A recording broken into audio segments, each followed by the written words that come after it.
Dans la nuit du 23 août 1857, dans une plantation isolée de Louisiane, une femme de 103 ans a pris un couteau de cuisine et a tranché la gorge de 7 personnes pendant leur sommeil. Son nom était Edna, et pendant 86 ans, elle avait été leur propriété. Mais avant de découvrir ce qui s'est réellement passé cette nuit-là, abonne-toi à cette chaîne et laisse un commentaire pour nous dire de quelle ville tu nous écoutes. Cette histoire va te glacer le sang. Et je veux savoir où dans le monde mes auditeurs ont senti ce frisson monter le long de leur colonne vertébrale. L'histoire commence bien avant cette nuit sanglante, dans les terres humides et suffocantes du sud de la Louisiane, à environ 60 km au sud-ouest de la Nouvelle-Orléans. C'était une région où les plantations de canne à sucre s'étendaient à perte de vue, où l'air était épais de chaleur et du parfum lourd des magnolias, où le chant des cigales se mêlait au chant de travail des esclaves dans les champs. L'année était 1857, et même si l'abolition de l'esclavage était déjà une réalité dans plusieurs États du Nord, la Louisiane demeurait fermement ancrée dans son système esclavagiste, système qui avait fait la fortune de familles entières depuis des générations. La plantation en question portait le nom de Bellevue, un domaine qui s'étendait sur près de 1200 hectares de terres fertiles. La grande maison, construite dans le style néocolonial typique de la région, se dressait au bout d'une allée bordée de chênes centenaires dont les branches formaient une voûte naturelle au-dessus du chemin. La façade blanche de la demeure brillait sous le soleil impitoyable de l'été avec ses colonnes doriques imposantes et ses balcons en fer forgé qui témoignaient de la richesse de ses propriétaires. Derrière cette façade majestueuse se cachaient les quartiers des esclaves. Une série de cabanes en bois brut disposées en rangées parallèles, suffisamment loin de la grande maison pour que les cris et les pleurs ne dérangent pas le sommeil des maîtres. La famille qui possédait Bellevue se nommait Duranceau. Ils étaient originaires de France, descendants d'une lignée de négociants qui avaient fait fortune dans le commerce triangulaire au siècle précédent. Philippe Duranceau, le patriarche actuel en 1857, était un homme dans la cinquantaine, corpulent, le visage rougi par l'alcool et le tempérament violent typique de ceux qui exercent un pouvoir absolu sur d'autres êtres humains. Son épouse, Céleste, était une femme mince et pâle, constamment malade, qui passait la majorité de ses journées allongée dans sa chambre, les volets fermés, se plaignant de migraines et de vapeurs. Ils avaient 5 enfants, 3 fils et 2 filles, tous adultes maintenant, mais qui vivaient encore dans la grande maison ou dans des dépendances sur la propriété. L'aîné, Auguste, avait 32 ans et gérait les opérations quotidiennes de la plantation avec une cruauté méthodique qui dépassait même celle de son père. Il était marié à une femme nommée Mathilde, originaire d'une autre famille de planteurs, et ensemble, ils avaient 2 jeunes enfants. Le second fils, Louis, âgé de 29 ans, s'occupait des aspects commerciaux, voyageant régulièrement à la Nouvelle-Orléans pour négocier la vente du sucre et l'achat de nouveaux esclaves. Le troisième fils, Étienne, le plus jeune à 24 ans, était celui que l'on pourrait qualifier de plus doux, de la fratrie, bien que ce terme soit relatif dans un tel contexte. Les 2 filles, Amélie et Victoire, âgées respectivement de 27 et 25 ans, vivaient encore sous le toit familial, attendant des mariages arrangés avec d'autres familles de planteurs de la région. Parmi les 147 esclaves qui travaillaient à Bellevue, Edna occupait une position particulière. Elle était la plus âgée, de très loin. Alors que l'espérance de vie d'un esclave dans les plantations de canne à sucre dépassait rarement 45 ans à cause des conditions de travail brutales, Edna avait survécu pendant plus d'1 siècle. Elle était arrivée à Bellevue en 1771, à l'âge de 17 ans, achetée par le grand-père de Philippe Duranceau lors d'une vente aux enchères à la Nouvelle-Orléans. C'était une jeune femme capturée en Afrique de l'Ouest, dans ce qui est aujourd'hui le territoire du Bénin, arrachée à sa famille et transportée dans les cales infernales d'un navire négrier pendant 3 mois. Au fil des décennies, Edna avait vu se succéder 3 générations de maîtres Duranceau. Elle avait travaillé dans les champs de canne pendant 40 ans, jusqu'à ce que son corps commence à céder sous le poids du labeur incessant. Puis on l'avait transférée à la cuisine de la grande maison, où elle avait passé les 40 années suivantes à préparer les repas de la famille, à servir à table, à nettoyer, à accomplir toutes ces tâches domestiques que les maîtres considéraient comme allant de soi. À 103 ans, elle était devenue une sorte de meuble vivant, une présence si ancienne et si constante qu'on ne la remarquait plus vraiment. Ses cheveux étaient devenus complètement blancs. Sa peau ridée comme du cuir tanné par des décennies de soleil brutal, son dos courbé de façon permanente. Ses mains tremblaient lorsqu'elle portait les plats, ses genoux craquaient à chaque pas, mais elle continuait à travailler, car c'était tout ce qu'elle avait jamais connu. Les Duranceau aimaient à se présenter comme des maîtres bienveillants. Philippe racontait volontiers à ses invités qu'il traitait ses esclaves avec humanité, qu'il veillait à ce qu'ils soient bien nourris et logés, qu'il n'utilisait le fouet que lorsque c'était absolument nécessaire pour maintenir la discipline. C'était le discours standard des planteurs de l'époque, un mensonge collectif qu'ils se racontaient pour apaiser leur conscience. La réalité était bien différente. Les esclaves de Bellevue travaillaient 18 heures par jour pendant la saison des récoltes, sous une chaleur étouffante qui faisait régulièrement des victimes. Les punitions étaient fréquentes et créatives.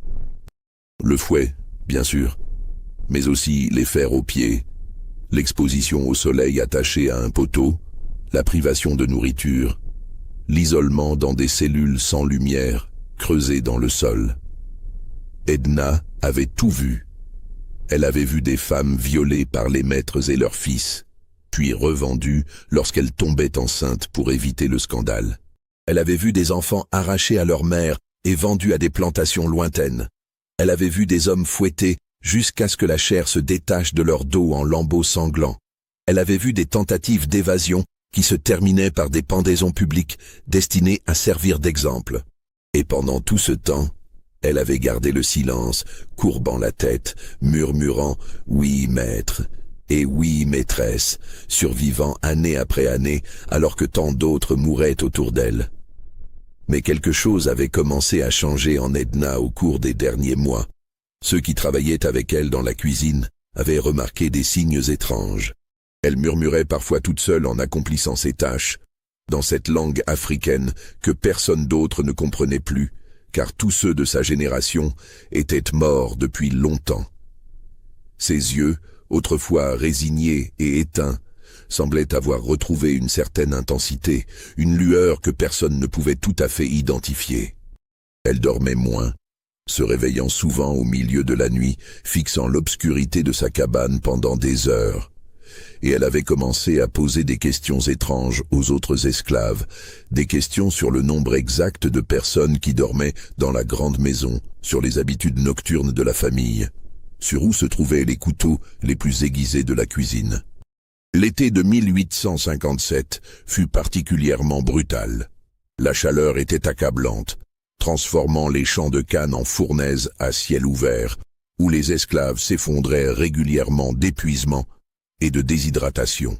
Dans la grande maison, les Duranceau cherchaient refuge derrière leurs volets fermés, buvant de la limonade glacée préparée par Edna, pendant que dans les champs, des hommes et des femmes mouraient de soif. Cette année-là, la récolte promettait d'être exceptionnelle, ce qui signifiait encore plus de travail, encore plus de pression, encore plus de violence pour maintenir le rythme de production. C'est en juillet que l'incident s'est produit, celui qui allait tout déclencher. Une jeune esclave nommée Clémentine, âgée de 16 ans, travaillait dans les champs depuis l'aube. C'était une fille mince et fragile, qui avait toujours eu une santé délicate. Vers 2 heures de l'après-midi, sous un soleil de plomb, elle s'est effondrée entre les rangées de cannes. Les autres esclaves ont voulu l'aider, lui apporter de l'eau, la mettre à l'ombre, mais le contremaître, un homme blanc nommé Boudreau, a refusé. Il a hurlé que personne ne s'arrêtait de travailler, que la fille était juste paresseuse, qu'elle simulait pour échapper au labeur. Lorsque Clémentine n'a pas pu se relever, il l'a fouettée, là, sous le soleil brûlant, devant tous les autres esclaves forcés de continuer à travailler comme si de rien n'était. Clémentine est morte 3 heures plus tard, toujours allongée dans le champ. Quand le contremaître s'est finalement rendu compte qu'elle ne bougeait plus, il a ordonné à 2 esclaves de transporter son corps jusqu'au quartier. Pas de médecin, pas de cérémonie. Juste un corps de plus, une perte comptable à inscrire dans les registres de la plantation. Le soir même, on l'a enterré dans le petit cimetière non marqué derrière les cabanes, là où reposaient déjà des centaines d'autres esclaves morts à belle vue au fil des décennies. Edna était la grand-mère de Clémentine. Enfin, pas biologiquement, car tous les enfants qu'Edna avait portés lui avaient été arrachés et vendus quand ils étaient petits, dans les années 1790. Mais dans la communauté des esclaves, où les liens de sang étaient constamment brisés par les ventes et les séparations, on créait d'autres liens. Edna avait veillé sur Clémentine depuis sa naissance, lui avait appris à marcher, à parler, à survivre. C'était sa petite fille de cœur, peut-être la dernière personne au monde qu'Edna aimait vraiment. Le soir de la mort de Clémentine, Edna ne pleura pas. Elle ne cria pas. Elle ne montra aucune émotion visible. Elle prépara le dîner de la famille Duranceau comme elle le faisait tous les soirs. Soupe de légumes, poulet rôti, purée de pommes de terre, haricots verts, tarte aux pêches pour le dessert. Elle servit à table avec ses mains tremblantes habituelles, remplissant les verres de vin, apportant les plats fumants, écoutant les conversations bruyantes de la famille qui riait et plaisantait sans même remarquer sa présence. Auguste Duranceau mentionna l'incident en passant entre 2 bouchées de poulet. Le contremaître a dû corriger une négresse paresseuse aujourd'hui. Elle a fait semblant d'être malade pour ne pas travailler. Finalement, il semble qu'elle soit morte. Faiblesse constitutionnelle sans doute. Nous devrons en acheter une autre à la Nouvelle-Orléans le mois prochain. Philippe acquiesça, s'essuyant la bouche avec sa serviette. Ces nègres deviennent de plus en plus fragiles. De mon temps, ils duraient plus longtemps. C'est la qualité qui baisse. Les négriers ne font plus attention à ce qu'ils capturent en Afrique. Les filles gloussèrent. Louis parla des prix du marché. Céleste se plaignit de ses migraines. Et Edna, debout dans le coin de la salle à manger, immobile comme une statue, les regardait manger. Ses yeux qui avaient vu 86 ans d'horreur, étaient fixés sur eux avec une intensité nouvelle. Quelque chose s'était cassé en elle ce jour-là, quelque chose qui ne pouvait plus être réparé. Après le dîner, quand la famille se retira dans le salon pour prendre du cognac et fumer des cigares, Edna retourna à la cuisine. Elle nettoya la vaisselle méthodiquement, rangea les restes, essuya les surfaces. Puis, quand tout fut terminé, elle resta debout devant le bloc de boucher où étaient rangés les couteaux de cuisine. Il y en avait de toutes les tailles, de petits couteaux à éplucher, des couteaux de table, des couteaux à découper et un grand couteau de boucher avec une lame de 20 cm, aiguisé récemment par le forgeron de la plantation. Edna tendit sa main ridée et saisit le manche du grand couteau. Elle le soupesa, sentant son poids, testant son équilibre. Puis elle le remit soigneusement à sa place et sortit de la cuisine pour retourner à sa cabane. Mais quelque chose dans son regard avait changé. Pour la première fois en 86 ans, Edna n'était plus résignée. Elle avait pris une décision. Les semaines qui suivirent, la mort de Clémentine furent étranges à Bellevue. Une tension inhabituelle semblait planer sur la plantation. Quelque chose que les Duranceau ne percevaient pas, mais que les esclaves ressentaient profondément. Edna continuait son travail quotidien avec la même apparente docilité, mais ceux qui la connaissaient bien remarquaient des changements subtils. Elle parlait encore moins qu'avant, ce qui était déjà remarquable pour quelqu'un d'aussi silencieux. Ses mains ne tremblaient plus autant quand elle portait les plats. Et ses yeux laiteux voilés par les cataractes de la vieillesse, semblaient avoir retrouvé une clarté troublante. La nuit, dans les quartiers des esclaves, on commençait à raconter des histoires sur Edna. Des histoires anciennes que les plus vieux se rappelaient à peine. On disait que dans sa jeunesse, avant d'être capturée et amenée en Amérique, elle avait été une sorte de guérisseuse dans son village, une femme qui connaissait les plantes, les rituels, les secrets transmis de génération en génération. On disait qu'elle pouvait voir des choses que les autres ne voyaient pas, qu'elle pouvait sentir la mort approcher, qu'elle avait survécu si longtemps parce qu'elle possédait une force que personne ne comprenait vraiment. Ces histoires n'étaient que des murmures, des fragments de mémoire déformés par le temps et la souffrance. Mais elles circulaient, néanmoins, créant une aura étrange autour de la vieille femme courbée qui préparait les repas de la famille. Certains esclaves commencèrent à la regarder différemment, avec un mélange de respect et de crainte. D'autres évitaient son regard, mal à l'aise face à cette intensité nouvelle qui brûlait derrière ses yeux fatigués. Un soir, environ 3 semaines après la mort de Clémentine, un jeune esclave nommé Isaac trouva le courage d'approcher Edna alors qu'elle était assise seule devant sa cabane, regardant les étoiles. Isaac avait 22 ans, né à Bellevue, et comme beaucoup d'esclaves nés en captivité, il avait intériorisé une certaine résignation face à son sort. Mais la mort de Clémentine l'avait secoué. Il connaissait la jeune fille depuis l'enfance. Sa mort brutale et l'indifférence totale de la famille Duranceau face à cette tragédie avaient réveillé en lui quelque chose de dangereux, la colère. « Grand-mère Edna », murmura-t-il en s'asseyant à côté d'elle. Dans la communauté des esclaves, tous l'appelaient ainsi, même s'ils n'étaient pas liés par le sang. « Grand-mère Edna, que faisons-nous » Clémentine est morte. Elle était juste une enfant. Et ils ont ri. Ils ont ri pendant le dîner. Comment pouvons-nous continuer à vivre ainsi? Edna resta silencieuse pendant un long moment, ses yeux toujours fixés sur les étoiles. Quand elle parla finalement, sa voix était basse, presque un murmure, mais chaque mot portait un poids terrible. Pendant 86 ans, j'ai servi ces gens. J'ai vu leurs grands-parents mourir. J'ai vu leurs parents mourir. J'ai élevé leurs enfants, préparé leur nourriture, lavé leurs vêtements, nettoyé leurs déchets. Pendant 86 ans, j'ai courbé la tête et j'ai dit oui, maître. Oui, maîtresse. J'ai regardé mes propres enfants être vendus comme du bétail. J'ai vu des centaines de mes frères et sœurs mourir dans ces champs, dans ces cabanes, sous le fouet, sous le soleil. J'ai survécu parce que je pensais qu'un jour, peut-être, les choses changeraient. Mais rien ne change. Rien ne changera jamais. Pas tant qu'ils respireront. Isaac sentit un frisson lui parcourir l'échine. Il n'avait jamais entendu Edna parler ainsi, avec cette rage froide et contrôlée qui vibrait dans chaque syllabe. « Que voulez-vous dire, grand-mère » Edna tourna finalement son regard vers lui. Dans l'obscurité, ses yeux semblaient briller d'une lueur étrange. « Je veux dire que j'ai 103 ans. Je veux dire que je n'ai plus rien à perdre. Je veux dire que je suis fatigué de courber la tête.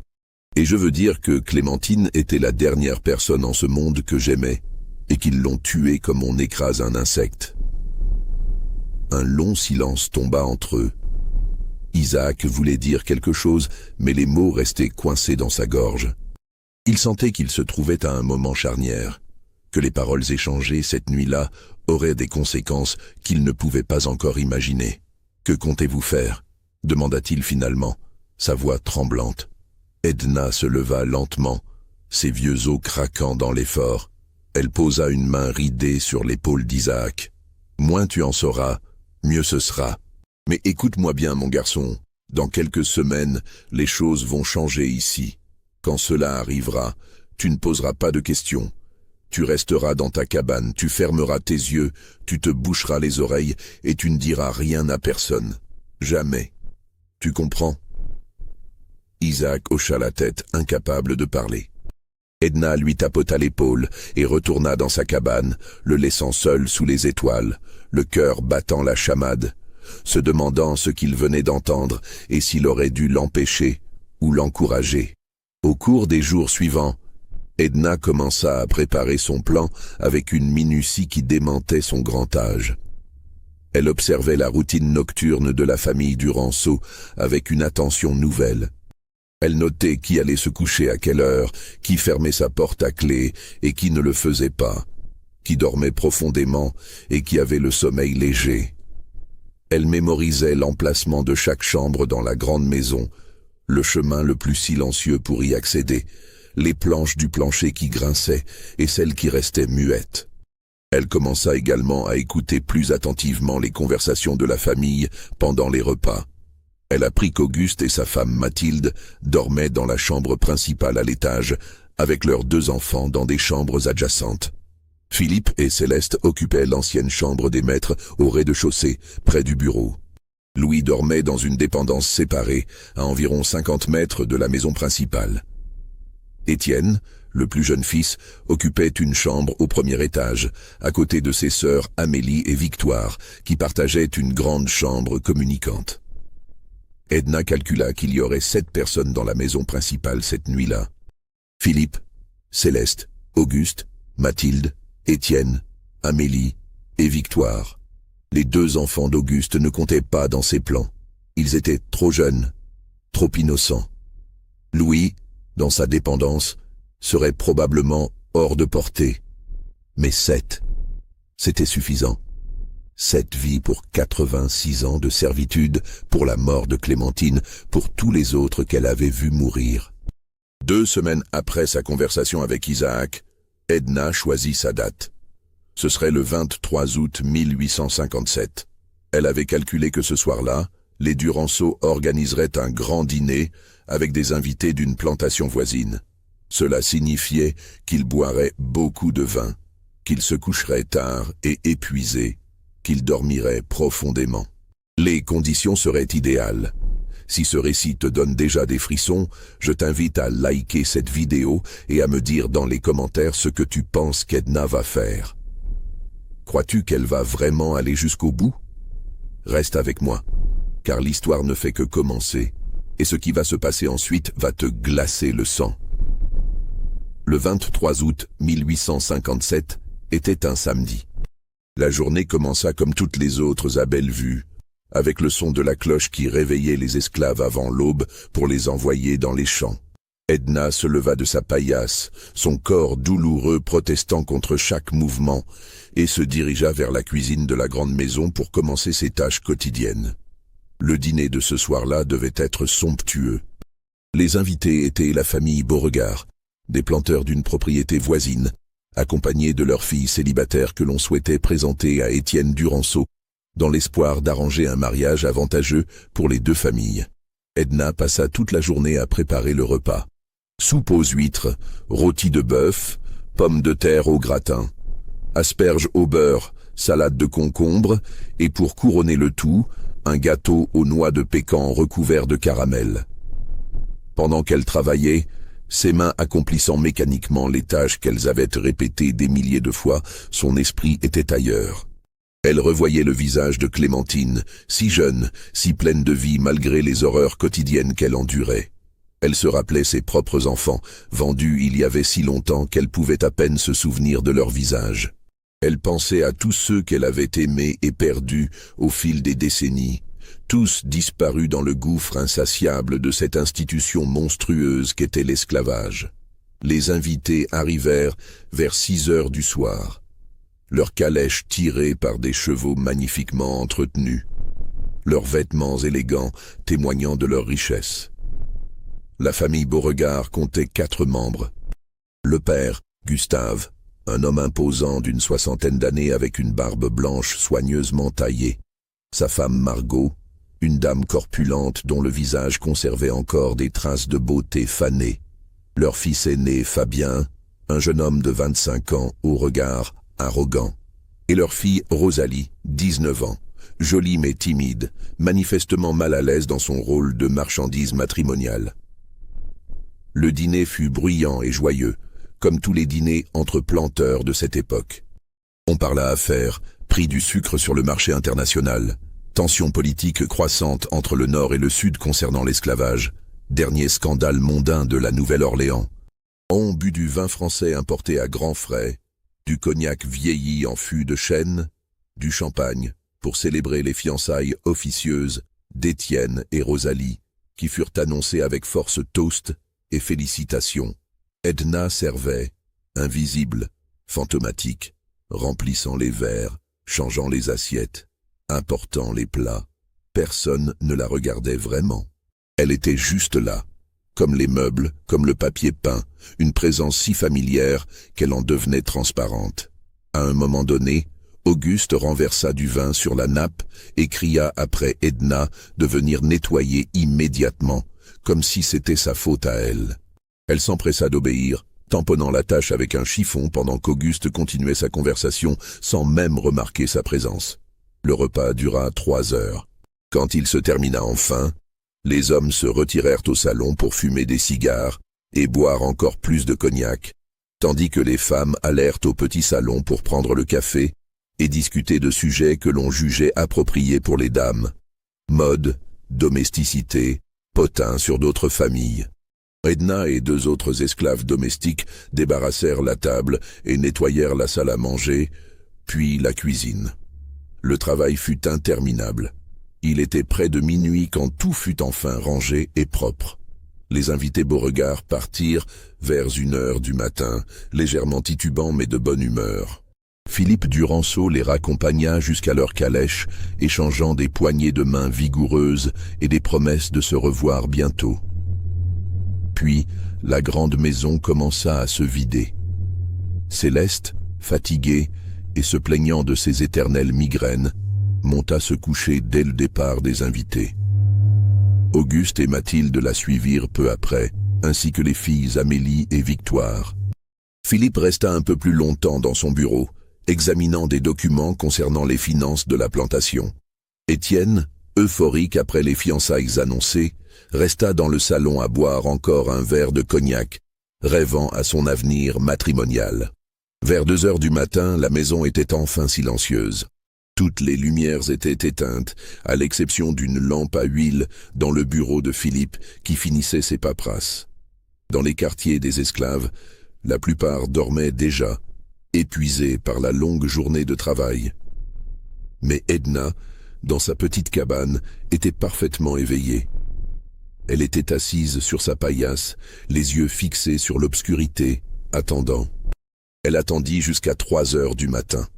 À cette heure-là, même Philippe avait fini son travail et était monté se coucher. La plantation entière dormait, plongée dans ce silence particulier des heures les plus profondes de la nuit, quand même les insectes semblent s'être tus. Edna se leva alors, ses mouvements lents mais précis. Elle ne prit rien avec elle, pas même une lanterne. Elle connaissait le chemin vers la grande maison par cœur, l'ayant parcouru des milliers de fois. Elle pouvait le faire les yeux fermés. Elle sortit de sa cabane et traversa la cour entre les quartiers des esclaves et la grande maison. La nuit était chaude et humide, typique de l'été en Louisiane. Une lune à peine visible perçait à travers les nuages, projetant juste assez de lumière pour distinguer les formes dans l'obscurité. Edna avançait pieds nus dans l'herbe, faisant moins de bruit qu'une ombre. Son cœur battait calmement dans sa poitrine. Elle n'avait pas peur. Après 103 ans de vie, dont 86 en esclavage, elle avait dépassé la peur. Elle atteignit la porte de la cuisine à l'arrière de la grande maison. Elle n'était jamais verrouillée, car qui aurait imaginé qu'un esclave oserait entrer dans la maison des maîtres sans permission? Edna tourna la poignée doucement et poussa la porte. Elle s'ouvrit sans un grincement, révélant l'intérieur sombre de la cuisine. Edna entra et referma la porte derrière elle. Elle resta immobile un moment, laissant ses yeux s'habituer à l'obscurité encore plus profonde de l'intérieur. Puis, elle avança vers le bloc de boucher où étaient rangés les couteaux. Ses doigts trouvèrent le grand couteau de boucher, celui avec la lame de 20 centimètres qu'elle avait soupesé quelques semaines auparavant. Elle le saisit fermement. Le métal était froid contre sa paume. Tenant le couteau contre sa cuisse pour le cacher dans les plis de sa robe, Edna quitta la cuisine et avança dans le couloir qui menait au reste de la maison. Elle connaissait chaque recoin de cette demeure, ayant passé des décennies à la nettoyer, à la servir. Elle savait quelle planche du plancher grinçait, quel escalier craquait, où se trouvait chaque porte. Elle avançait comme un fantôme, silencieuse et déterminée. La première chambre sur le chemin d'Edna était celle de Philippe et Céleste, au rez-de-chaussée. Elle s'arrêta devant la porte fermée, écoutant. À l'intérieur, elle pouvait entendre les ronflements sonores de Philippe, un son qu'elle connaissait bien car elle l'entendait souvent quand elle nettoyait le couloir pendant la journée. Céleste, elle, dormait dans un silence fragile, interrompu de temps en temps par de petits gémissements causés par ses migraines persistantes, même dans le sommeil. Edna posa sa main libre sur la poignée de la porte. Son cœur battait plus vite maintenant, non de peur, mais d'une anticipation terrible. C'était le moment. Après 86 ans, c'était enfin le moment où elle allait reprendre un peu de contrôle, où elle allait faire quelque chose qui comptait, où elle allait rendre une fraction de la douleur qu'on lui avait infligée. Elle tourna la poignée lentement, doucement. La porte s'ouvrit sans bruit, révélant l'intérieur obscur de la chambre. Edna entra, laissant ses yeux s'adapter à la faible lumière qui filtrait à travers les rideaux. Elle pouvait voir les formes des deux corps dans le grand lit à baldaquin qui dominait la pièce.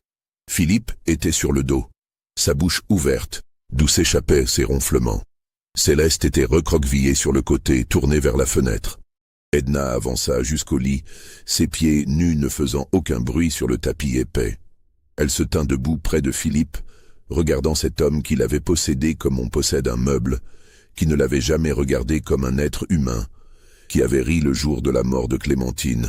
Elle leva le couteau, sa main ne tremblait plus. Ce qui se passa ensuite, Edna l'accomplirait avec une efficacité terrible qui témoignait de ses 103 ans de connaissance intime de la vie et de la mort. Elle savait où couper pour que ce soit rapide, pour que la victime n'ait pas le temps de crier, de se débattre, de réveiller les autres. Elle avait vu assez d'animaux abattus dans son existence pour comprendre la mécanique de la mort. Le couteau descendit rapidement, une fois, deux fois. Philippe eut à peine le temps de se réveiller, ses yeux s'ouvrant dans la confusion avant que l'obscurité finale ne l'emporte. Céleste, réveillée par le mouvement dans le lit, commença à se retourner, sa bouche s'ouvrant pour poser une question ou pousser un cri. Mais Edna était déjà là, et le couteau fit son travail avant qu'aucun son ne puisse sortir. Le silence qui suivit était absolu. Edna resta debout près du lit, regardant ce qu'elle venait de faire. Elle ne ressentait ni remords, ni satisfaction. Seulement une étrange vacuité, comme si elle venait de franchir une frontière invisible, au-delà de laquelle les émotions normales n'avaient plus cours. Elle essuya la lame du couteau sur les draps du lit, puis quitta la chambre aussi silencieusement qu'elle y était entrée. Dans le couloir, elle s'arrêta un moment, écoutant. La maison restait plongée dans le silence. Personne n'avait entendu. Personne ne savait. Edna prit une longue inspiration et avança vers l'escalier qui menait à l'étage supérieur. Les marches de l'escalier étaient un défi. Edna les avait montées et descendues des milliers de fois, mais jamais dans de telles circonstances. Jamais avec ce poids terrible dans ses mains et dans son cœur. Elle monta lentement, testant chaque marche avant d'y poser son poids, évitant celle qu'elle savait grinçante. Cela lui prit plusieurs minutes pour atteindre le palier du premier étage, mais elle y parvint sans faire de bruit. À l'étage, il y avait 4 chambres. Celle d'Auguste et Mathilde avec leurs enfants, celle d'Étienne, et celle partagée par Amélie et Victoire. Edna se dirigea d'abord vers la chambre d'Auguste.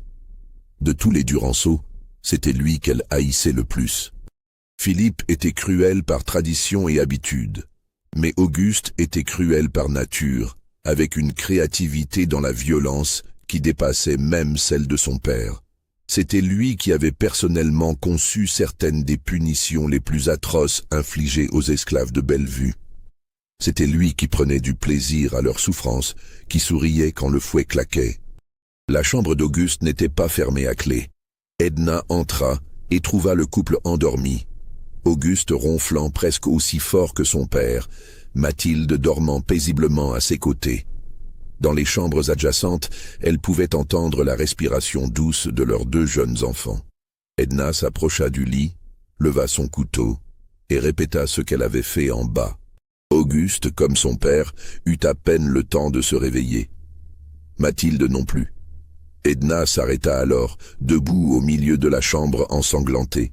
Elle regarda vers les portes qui menaient aux chambres des enfants. Ils étaient innocents. Ils étaient jeunes. Ils n'avaient encore fait de mal à personne. Quelque chose en elle, un dernier vestige d'humanité peut-être, refusa d'aller plus loin dans cette direction. Les enfants vivraient.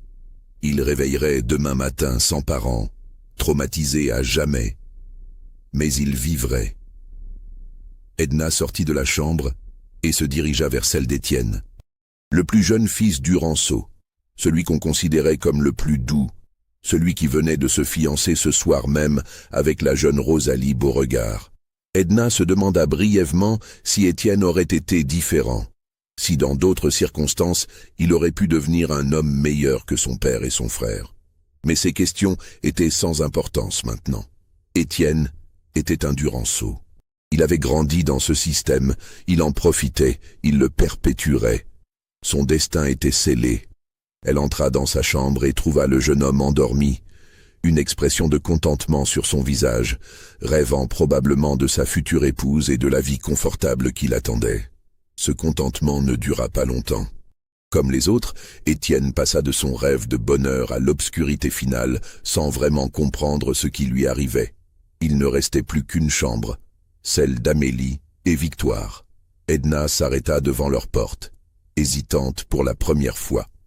Les filles Duranceau n'avaient jamais été particulièrement cruelles envers les esclaves.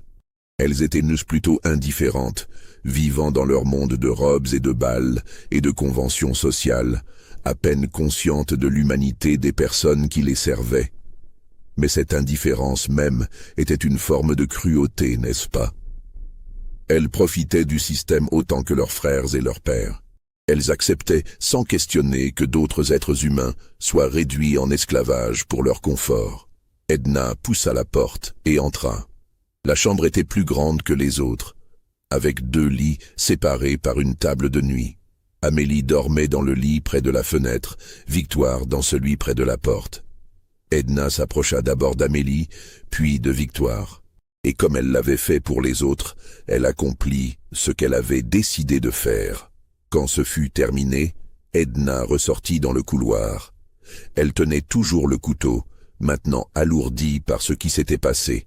7 personnes, 7 vies éteintes en moins d'1 heure. La maison était toujours silencieuse, mais c'était maintenant le silence de la mort, pas du sommeil. Edna descendit l'escalier, retourna à la cuisine, nettoya soigneusement le couteau et le remit à sa place sur le bloc de boucher. Puis elle sortit de la grande maison et retourna vers sa cabane.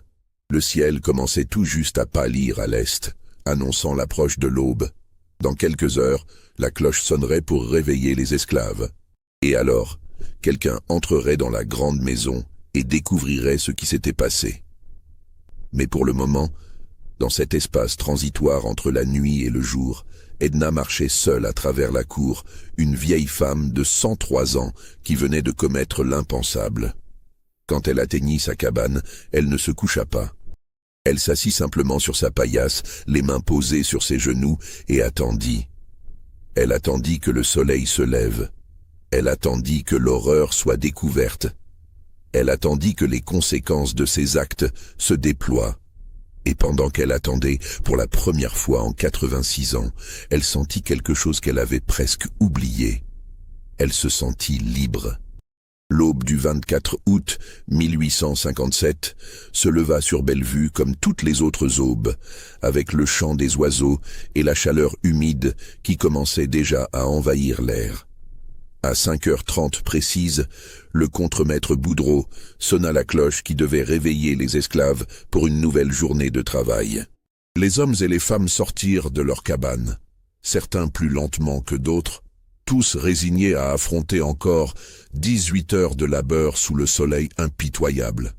Isaac, le jeune homme qui avait parlé avec Edna quelques semaines auparavant, émergea de sa cabane et chercha immédiatement la vieille femme du regard. Il la vit assise devant sa propre cabane, exactement dans la même position qu'elle avait maintenue toute la nuit. Leurs yeux se croisèrent pendant un bref instant. Isaac sentit un frisson de terreur pure le traverser.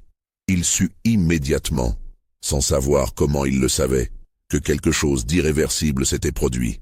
Les esclaves se rassemblèrent pour recevoir leurs instructions quotidiennes du contremaître. Mais ce matin-là, il y avait quelque chose d'étrange. Normalement, Philippe Duranceau ou son fils Auguste sortaient de la grande maison vers 6 heures pour superviser la répartition des tâches. Ce matin-là, personne ne sortit. Les minutes passèrent. 6 heures, puis 6h15, puis 6h30. Toujours personne. Le contremaître Boudreau commença à s'impatienter. Il envoya un jeune esclave domestique frapper à la porte de la grande maison pour réveiller les maîtres. Le garçon, nerveux à l'idée de déranger la famille, s'approcha timidement de la porte principale et frappa. Pas de réponse. Il frappa plus fort. Toujours rien. Perplexe, il essaya la poignée et constata que la porte n'était pas verrouillée.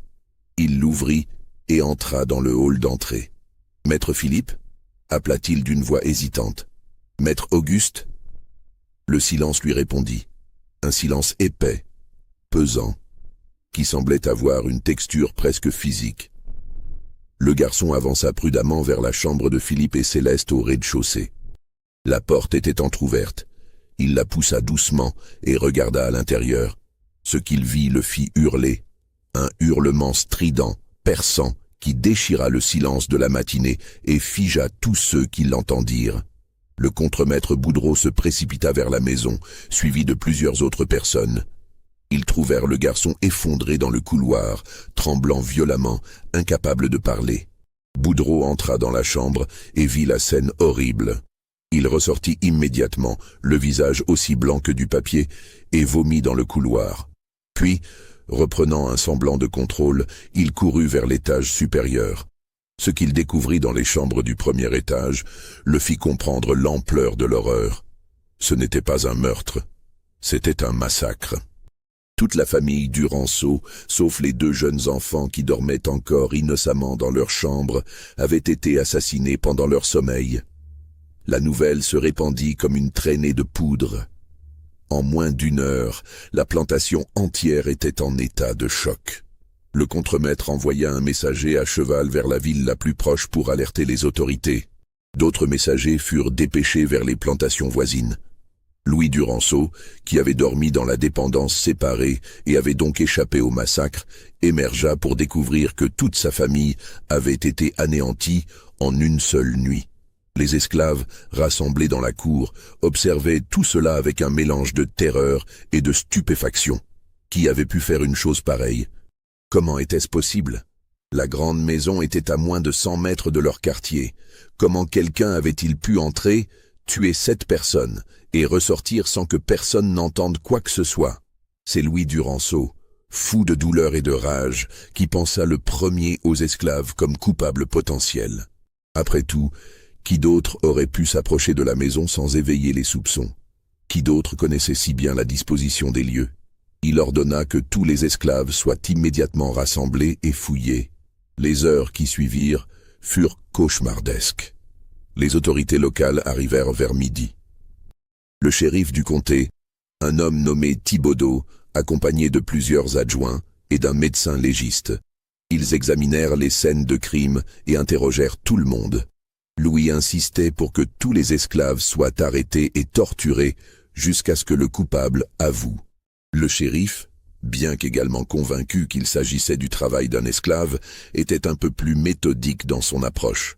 Il fit interroger tous les esclaves un par un. Où étaient-ils la nuit dernière? Avaient-ils entendu quelque chose d'inhabituel? Connaissait-il quelqu'un qui aurait pu vouloir faire du mal à la famille Duranceau? Les réponses étaient toutes similaires. Non, rien entendu, rien vu, rien su. La plupart des esclaves étaient genuinement choqués et terrifiés. Ils comprenaient que même s'ils n'avaient rien fait, ils allaient tous payer pour ce crime. C'était toujours ainsi. Quand quelque chose de grave se passait, tous les esclaves souffraient. C'est vers 4 heures de l'après-midi que le shérif Thibaudeau pensa à examiner la cuisine de la grande maison. Il remarqua le bloc de boucher avec ses couteaux soigneusement rangés. Quelque chose dans la disposition des couteaux attira son attention. Ils étaient tous parfaitement alignés, trop parfaitement peut-être, comme si quelqu'un avait pris soin de les nettoyer et de les ranger avec une attention inhabituelle. Il fit venir le médecin légiste qui examina les blessures des victimes et confirma que l'arme du crime était probablement un grand couteau de cuisine. Le shérif prit alors le grand couteau de boucher et l'examina attentivement. Il était propre, brillant, apparemment bien entretenu. Mais quand il le regarda de plus près à la lumière, il remarqua quelque chose dans la jointure entre la lame et le manche. Une minuscule trace de ce qui ressemblait à du sang séché, presque invisible, mais présente néanmoins. C'était l'arme du crime, il en était certain. Maintenant, la question était, qui avait accès à la cuisine? Qui aurait pu prendre ce couteau, commettre ces meurtres, puis le nettoyer et le ranger si soigneusement? Le shérif interrogea le contremaître sur les esclaves domestiques. Boudreau lui donna une liste de noms, 3 femmes qui travaillaient dans la cuisine et la maison. L'une d'elles était Edna. « Celle-là » demanda le shérif. « Une vieille femme de 103 ans? Tu es sérieux ?»« Elle est la plus ancienne, » répondit Boudreau. « Elle travaille dans la cuisine depuis 40 ans. Elle connaît cette maison mieux que quiconque. » Le shérif était sceptique. Comment une femme de 103 ans, courbée par l'âge, pouvait-elle avoir la force de tuer 7 personnes, dont certaines étaient des hommes vigoureux? Cela semblait impossible. Mais par souci d'exhaustivité, il décida quand même de l'interroger. On amena Edna devant le shérif. Elle avança lentement, sa démarche tremblante, son dos voûté, l'image même de la fragilité et de la vieillesse. Le shérif la regarda avec un mélange de pitié et d'impatience. « Ton nom est Edna ?»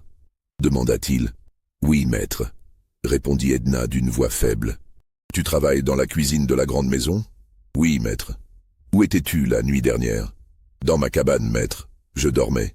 As-tu entendu quelque chose d'inhabituel ?»« Non, maître. Je suis vieille.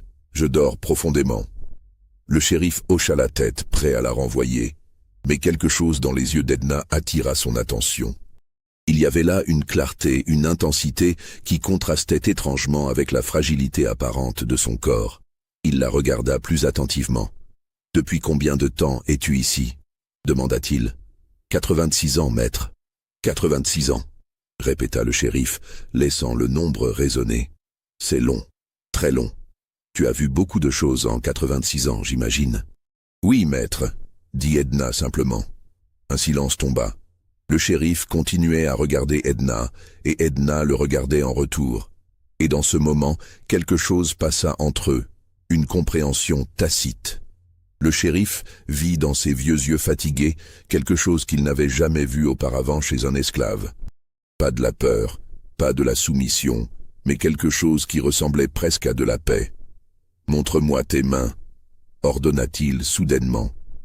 Edna tendit ses mains ridées. Le shérif les examina attentivement. Elles étaient propres, pas de traces visibles de sang.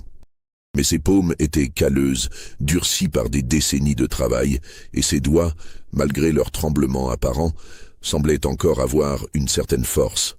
C'étaient les mains de quelqu'un qui avait passé toute sa vie à travailler, à accomplir des tâches difficiles. C'étaient des mains qui auraient pu, peut-être, tenir fermement un couteau. « C'était toi, n'est-ce pas ?» murmura le shérif, si bas que seule Edna pouvait l'entendre. Edna ne dit rien pendant un long moment. Puis, lentement, presque imperceptiblement, elle hocha la tête. Le shérif recula d'un pas, secoué. C'était impossible, c'était incompréhensible. Comment cette vieille femme, qui pouvait à peine marcher sans trembler, avait-elle pu accomplir un tel acte? Mais en même temps, en regardant Edna, il comprit que c'était la vérité. Peut-être que c'était précisément parce que tout le monde la considérait comme inoffensive, comme à peine humaine, qu'elle avait pu réussir. Personne ne soupçonnerait jamais une esclave de 103 ans. « Pourquoi ?» demanda-t-il, bien qu'il connaisse déjà la réponse. Edna le regarda directement dans les yeux pour la première fois. « Ils ont tué Clémentine, ils ont tué tous mes enfants, ils ont tué des centaines des miens, pendant 86 ans. Pourquoi pas ?»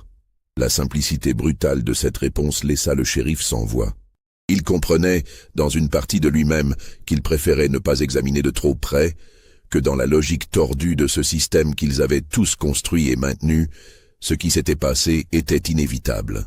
On ne pouvait pas réduire des êtres humains en esclavage pendant des générations, les traiter comme du bétail, les torturer et les tuer impunément, sans qu'à un moment donné, l'un d'entre eux ne se rebelle de la manière la plus terrible qui soit. Mais cette compréhension ne changeait rien au fait. Un crime avait été commis, un crime monstrueux. Et en tant que représentant de la loi, le shérif avait un devoir à accomplir. Il appela ses adjoints. « Arrêtez cette femme », ordonna-t-il, « c'est elle qui a tué la famille Duranceau ». Un murmure de stupéfaction parcourut l'assemblée.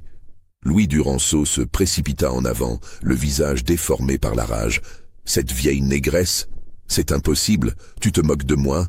« Elle a avoué », répondit calmement le shérif. Louis regarda Edna comme s'il la voyait pour la première fois. Cette créature courbée, tremblante, qu'il n'avait jamais vraiment regardée de toute sa vie, avait massacré sa famille entière. L'absurdité de la situation le rendit presque fou. Il se jeta sur Edna, les mains tendues vers son cou, prêt à l'étrangler sur place. Les adjoints durent le retenir. « Elle sera jugée selon la loi », dit le shérif fermement. « Il y aura un procès. »« Un procès ?» cracha Louis. « Pour une négresse ? Elle devrait être pendue immédiatement. Mieux encore, elle devrait être brûlée vive pour ce qu'elle a fait. »« Il y aura un procès », répéta le shérif. Mais tout le monde savait que c'était une formalité. Le résultat était déjà connu. Une esclave qui avait tué 7 blancs, dont une famille entière de planteurs respectés, ne pouvait avoir qu'un seul destin. La seule question était de savoir si l'exécution serait rapide ou lente, publique ou privée, et quelle forme elle prendrait. Edna fut emmenée, les mains attachées derrière le dos, vers un chariot qui l'emmènerait à la prison du comté. Alors qu'elle passait devant les autres esclaves rassemblés dans la cour, un silence absolu régnait. Personne n'osait parler, personne n'osait bouger. Mais tous regardaient. Ils regardaient cette vieille femme qui avait fait l'impensable, qui avait franchi la ligne que personne n'osait franchir. Certains la regardaient avec horreur, d'autres avec une sorte d'admiration terrifiée, d'autres encore avec une tristesse profonde, sachant que ce qui allait lui arriver maintenant serait pire que la mort elle-même. Isaac, debout au bord de la foule, croisa une dernière fois le regard d'Edna. Elle lui adressa un imperceptible hochement de tête. Et dans ce geste minuscule, il comprit le message. Elle savait ce qu'elle avait fait, elle savait ce qui allait lui arriver, et elle l'acceptait. C'était le prix à payer. Mais pour la première fois en 86 ans, elle avait agi selon sa propre volonté. Elle avait repris le contrôle, ne serait-ce qu'un instant. Et cet instant valait le prix. Le chariot s'éloigna sur le chemin de terre, emportant Edna vers son destin. Derrière elle, la plantation Bellevue entrait dans une période de chaos et d'incertitude. Sans la famille Duranceau pour la diriger, sans structure claire de pouvoir, l'avenir de la propriété et de tous ceux qui y vivaient était incertain. Mais cela, c'était pour demain. Pour aujourd'hui, il y avait juste le choc, l'horreur et l'incrédulité face à ce qui venait de se passer. Le procès d'Edna eut lieu 3 semaines plus tard, le 15 septembre 1857, dans le tribunal du comté. Ce fut une affaire brève et sans surprise. Le juge, un homme âgé nommé Blanchard, qui avait lui-même possédé des esclaves pendant toute sa vie adulte, présida les audiences avec une expression de dégoût mêlé de fascination. Comment une simple esclave, une vieille femme à l'article de la mort, avait-elle pu commettre un tel massacre ? Les témoignages durèrent moins d'une journée. Le shérif Thibaudot expliqua comment l'enquête avait mené à Edna, comment elle avait avoué, comment toutes les preuves physiques confirmaient sa culpabilité. Le médecin légiste décrivit les blessures des victimes, la manière dont elles avaient été infligées, l'arme probablement utilisée. Plusieurs esclaves de Bellevue furent appelés à témoigner, mais la plupart ne purent dire que ce qu'ils ne savaient pas. Non, ils n'avaient rien vu, rien entendu, ils dormaient dans leur cabane. Louis Duranceau, seul survivant adulte de la famille, donna un témoignage chargé d'émotion, décrivant la perte de son père, de ses frères, de ses sœurs, de sa belle-sœur. Il exigea la peine maximale pour Edna. « Cette créature, dit-il en pointant un doigt tremblant vers l'accusé, nous a servi pendant des décennies. Nous l'avons traitée avec bonté. Nous lui avons donné un toit, de la nourriture, un travail, et voilà comment elle nous remercie. Elle mérite la mort la plus lente et la plus douloureuse que la loi permet. » Edna, assise sur le banc des accusés, n'avait toujours montré aucune émotion tout au long du procès. Elle écoutait les témoignages avec une expression sereine, presque détachée, comme si tout cela concernait quelqu'un d'autre. Quand le juge lui demanda si elle avait quelque chose à dire pour sa défense, elle se leva lentement, ses chaînes cliquetant. « Je n'ai rien à dire pour ma défense, » dit-elle d'une voix claire qui surprit tout le monde par sa force. « J'ai fait ce que j'ai fait. Les raisons sont miennes. Vous ferez maintenant ce que vous devez faire. » Cette déclaration laconique provoqua un murmure dans la salle. Le juge frappa son marteau pour rétablir le silence. Il rendit son verdict sans même se retirer pour délibérer. Edna était coupable de 7 chefs d'accusation de meurtre. La sentence, mort par pendaison, à exécuter dans les 2 semaines suivantes. L'exécution fut fixée au 30 septembre 1857. Elle devait avoir lieu publiquement, sur la place principale de la ville, comme avertissement à tous les esclaves de la région sur ce qui arrivait à ceux qui osaient lever la main contre leur maître. Dans les jours précédant l'exécution, des centaines de planteurs et leurs familles affluèrent de tout le comté et même au-delà pour assister à l'événement. C'était à la fois un spectacle et une démonstration de pouvoir, une réaffirmation de l'ordre établi face à cette transgression inimaginable. Le matin du 30 septembre, Edna fut amenée de sa cellule vers la place publique dans un chariot ouvert, exposée aux regards et aux insultes de la foule qui s'était rassemblée. Certains criaient des obscénités, d'autres jetaient des ordures. Mais il y avait aussi, dans les marges de la foule, un certain nombre d'esclaves qui avaient été amenés par leur maître pour assister à l'exécution, forcés de regarder ce qui arrivait à ceux qui se rebellaient. Et dans les yeux de ces esclaves, il y avait quelque chose de différent. Pas de la célébration, certainement, mais peut-être une sorte de respect silencieux pour quelqu'un qui avait osé faire ce que personne d'autre n'aurait osé. La potence avait été érigée au centre de la place, une structure de bois brut, avec une plateforme, un escalier et une corde qui pendait du gibet, se balançant légèrement dans la brise du matin. Le bourreau, un homme masqué pour préserver son anonymat, attendait déjà sur la plateforme. Edna fut conduite en haut des marches, ses chaînes retirées seulement au dernier moment. Elle se tint debout, regardant la foule en contrebas, son visage toujours aussi serein. Le juge Blanchard lut l'acte d'accusation et la sentence d'une voix forte qui portait à travers la place. Puis, il demanda à Edna si elle avait des dernières paroles. Dans le silence qui suivit cette question, on aurait pu entendre une mouche voler. Toutes les conversations cessèrent. Tous les regards se tournèrent vers la vieille femme sur la potence. Edna resta silencieuse pendant un long moment, comme si elle réfléchissait à ce qu'elle voulait dire, ou si elle voulait dire quoi que ce soit. Puis elle parla, et sa voix, bien que faible en raison de son âge, portait néanmoins dans le silence absolu. « J'ai 103 ans. » commença-t-elle. « Pendant 86 de ces années, j'ai été votre propriété. J'ai planté votre canne. J'ai cuisiné votre nourriture. J'ai nettoyé vos maisons. J'ai élevé vos enfants. Et pendant tout ce temps, vous ne m'avez jamais regardé. Vous ne m'avez jamais vu. Pour vous, j'étais invisible, moins qu'humaine, juste un outil à utiliser et à jeter quand il ne servait plus. Vous m'avez pris mes enfants. Vous m'avez pris ma liberté, vous m'avez pris ma vie, et quand j'ai finalement repris un peu de cette vie, quand j'ai agi selon ma propre volonté, vous me condamnez. Eh bien, faites ce que vous devez faire. Mais sachez ceci, je ne regrette rien. Et quand je serai parti, d'autres viendront. Peut-être pas aujourd'hui, peut-être pas demain, mais ils viendront, car vous ne pouvez pas maintenir ce système éternellement. Un jour, D'une manière ou d'une autre, il tombera. Et tout ce que vous avez construit avec le sang et la souffrance de mes frères et sœurs tombera avec lui. » Ces mots provoquèrent un silence encore plus profond, si c'était possible.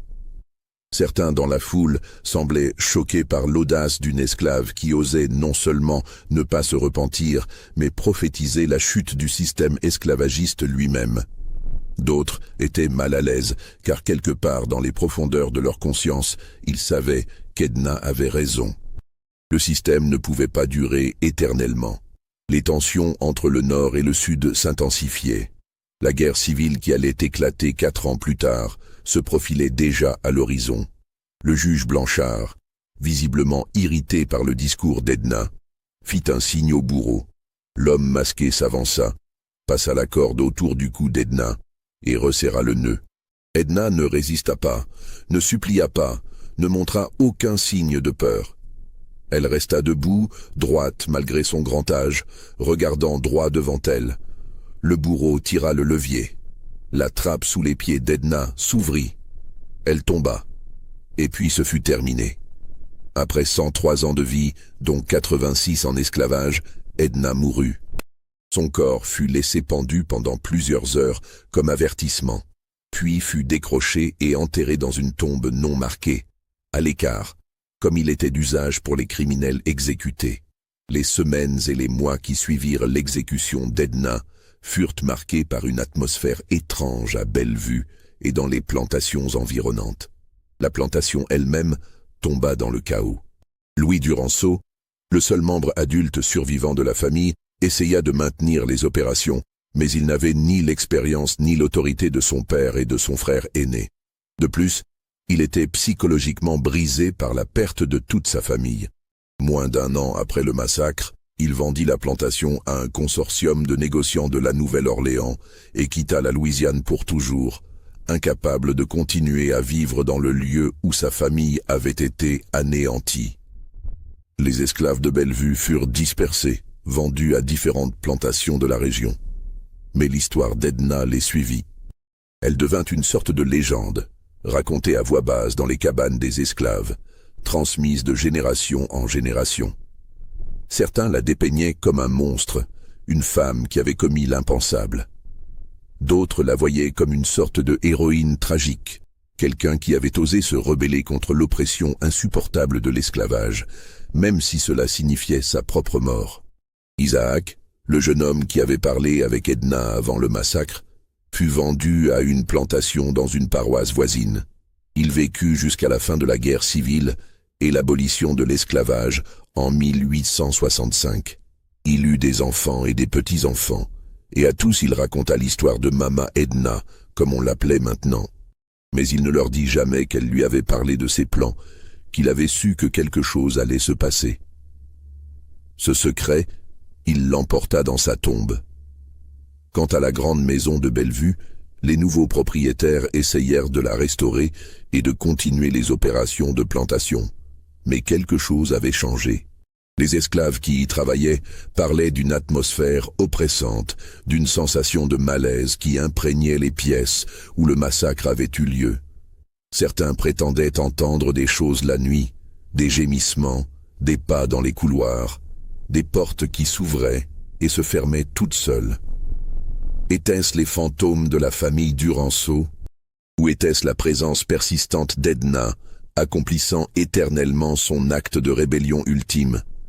La maison elle-même ne survécut pas longtemps. Pendant la guerre civile, elle fut incendiée lors d'un raid de l'armée de l'Union en 1864. Les ruines fumantes restèrent comme un monument à ce qui s'était passé là, un rappel sinistre de la violence qui sous-tendait tout le système esclavagiste. Aujourd'hui, il ne reste rien de Bellevue. Le site a été avalé par la nature, recouvert par la végétation luxuriante de la Louisiane. Seuls quelques historiens locaux connaissent l'emplacement exact où se trouvait autrefois la plantation. Mais l'histoire d'Edna, elle, n'a jamais complètement disparu. Elle fut consignée dans les archives judiciaires du comté, dans les journaux de l'époque qui rapportèrent le massacre et le procès avec un mélange d'horreur et de fascination. Elle fut transmise oralement dans la communauté afro-américaine de Louisiane, devenant au fil du temps un mélange de faits historiques et de folklore. Et de temps en temps, des chercheurs la redécouvraient, stupéfaits par cette histoire extraordinaire d'une femme de 103 ans qui avait tué 7 personnes dans un acte de vengeance désespéré contre un système qui l'avait opprimé pendant presque toute sa vie. La question qui hante encore ceux qui connaissent cette histoire est: était-ce de la justice ou était-ce du meurtre? Edna avait-elle le droit moral de faire ce qu'elle avait fait? Les Duranceau, aussi cruels qu'ils aient été, méritaient-ils la mort? Et qu'en est-il des filles, Amélie et Victoire, qui n'avaient jamais été particulièrement violentes, juste indifférentes? Auraient-elles dû vivre? Ces questions n'ont pas de réponse facile. Ce qui est certain, c'est que l'histoire d'Edna nous force à confronter les horreurs de l'esclavage d'une manière viscérale et personnelle.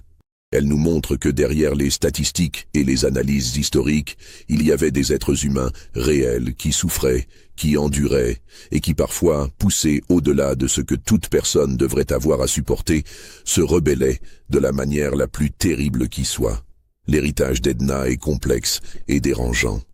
Elle n'était ni une sainte ni un monstre, mais quelque chose de bien plus compliqué. Un être humain poussé au-delà des limites de ce que l'humanité peut supporter, qui a choisi d'agir d'une manière qui défie toute compréhension simple. Son acte était à la fois compréhensible et inexcusable, justifié et monstrueux. C'était le produit d'un système qui déshumanisait systématiquement des millions de personnes, qui réduisait des êtres humains à de simples propriétés, qui permettait et encourageait des cruautés indicibles. Alors, que penses-tu de cette histoire? Crois-tu qu'elle s'est vraiment passée? Edna était-elle justifiée dans ses actes? Ou a-t-elle franchi une ligne qui ne devrait jamais être franchie, quelles que soient les circonstances? Laisse un commentaire ci-dessous pour partager tes réflexions. Si cette histoire t'a troublé, t'a fait réfléchir ou t'a donné des frissons, abonne-toi à cette chaîne et partage cette vidéo avec quelqu'un qui apprécie les histoires sombres et troublantes de notre passé. Car si nous ne nous souvenons pas de ces histoires, si nous ne les confrontons pas avec honnêteté et courage, nous risquons de répéter les horreurs qu'elles contiennent. Et maintenant, seul dans le silence qui suit cette histoire, peut-être te demanderas-tu: combien d'autres Edna y a-t-il eu? Combien d'autres histoires similaires sont enfouies dans les archives poussiéreuses, oubliées ou délibérément supprimées? Combien de voix silencieuses attendent encore d'être entendues, racontant des histoires de souffrance, de survie et de rébellion désespérée contre l'oppression? Ces questions continueront de te hanter longtemps après que tu auras fini d'écouter. Et c'est exactement comme ça que ça devrait être. Car c'est seulement en nous laissant être hantés par le passé que nous pouvons espérer construire un avenir meilleur.